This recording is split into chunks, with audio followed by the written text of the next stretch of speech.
বাংলাদেশে নেই বেনজির আহমেদ, সাবেক আইজিপি এখন রয়েছেন দুবাইয়ে।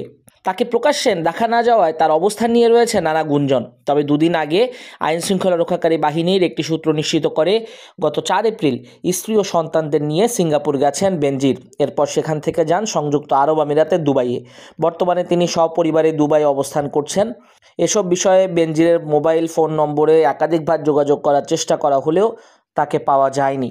এদিকে বেনজিরের ঘটনায় আইনশৃঙ্খলা বাহিনী চরমভাবে বিরক্ত। পুলিশ বাহিনীর প্রায় সব গুরুত্বপূর্ণ শীর্ষ পদে দায়িত্ব পালন করেছেন বেনজির আহমেদ। ছিলেন পুলিশ মহাপরিদর্শক, র্যাব প্রধান এবং ঢাকা মহানগর পুলিশ ডিএমপি কমিশনার।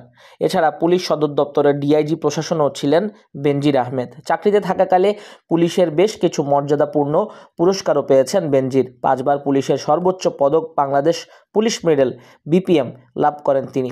এছাড়া সততার জন্য পেয়েছেন শুদ্ধাচার পুরস্কার। অথচ সেই বেনজির ও তার পরিবারের সদস্যদের নামে এখন কোটি কোটি টাকার সম্পত্তির খোঁজ পাওয়া যাচ্ছে। এরই মধ্যে দুদক বেনজির ও তার পরিবারের সদস্যদের সম্পদ জব্দের আদেশ দিয়েছে। এখন প্রশ্ন উঠছে, পুলিশ প্রশাসনের ক্ষমতার শীর্ষে থাকার সময় কোটি কোটি টাকার সম্পদ অর্জন করলেও কেন বেনজিরকে এত এত পদক দেওয়া হলো? বিশেষ করে তার শুদ্ধাচার পুরস্কার পাওয়া নিয়ে তৈরি হয়েছে প্রশ্ন। বেনজির ও তার পরিবার খবরের শিরোনাম হওয়ার পর পুলিশের ভেতরেও চলছে নানা আলোচনা সমালোচনা। তবে কেউই এ ব্যাপারে প্রকাশ্যে মুখ খুলতে চান না। বেনজির বাহিনীতে থাকাকালে নীতি নৈতিকতার ব্যাপারে বিভিন্ন সময় জুনিয়র কর্মকর্তাদের নানা নির্দেশনা দিতেন। সেই জুনিয়র কর্মকর্তারা এখন বলছেন তারা বেনজিরের ঘটনায় বিব্রত। পুলিশ সদর দপ্তর সূত্রে জানা গেছে 2011, 2012, 2014, 2016 ও 2019 সালে নানাবিধ সাফল্যের কারণে বেনজিরকে পুরস্কৃত করা হয়। এই পুরস্কারের সাথে তিনি পেয়েছেন 1 লাখ টাকা ও একটি সনদ। এছাড়া অতিরিক্ত হিসেবে প্রতিবার পুরস্কার প্রাপ্তির পর মূল বেতনের সঙ্গে 1500 টাকা ভাতা যোগ হতো। তবে বেনজির নিজে পুলিশের সর্বোচ্চ 5টি পুরস্কার নিলেও পরবর্তী সময়ে পদক প্রত্যাশীদের জন্য নতুন নিয়ম করেছিলেন। সর্বোচ্চ 2বারের বেশি কেউ এখন বিপিএম পেতে পারবে না।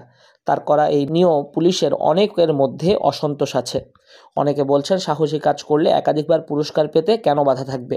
2020-21 সালে বেনজিরকে শুদ্ধাচার পুরস্কার দেওয়া হয়। তবে দুদকের তথ্য অনুযায়ী তিনি ও তার পরিবার 2020-21 সালে প্রায় 87.9 একর জমি কিনেছিলেন। এছাড়া গোপালগঞ্জ ও মাদারীপুরে কিনেছেন 600 বিঘা জমি। সংখ্যালঘু অনেককে ভয় দেখিয়ে কম দামে তার বিরুদ্ধে জমি কেনার অভিযোগ রয়েছে। সরকারি কর্মচারী বিধিমালা অনুযায়ী স্থাবর অস্থাবর সম্পত্তি ক্রয় বিক্রয়ের ক্ষেত্রে পূর্বানুমোদন প্রয়োজন। কিন্তু বেনজির আগে থেকে অনুমোদন নিয়েছেন কিনা তা জানা যায়নি। 2021 সালে সেরা করদাতাও হয়েছিলেন বেনজির।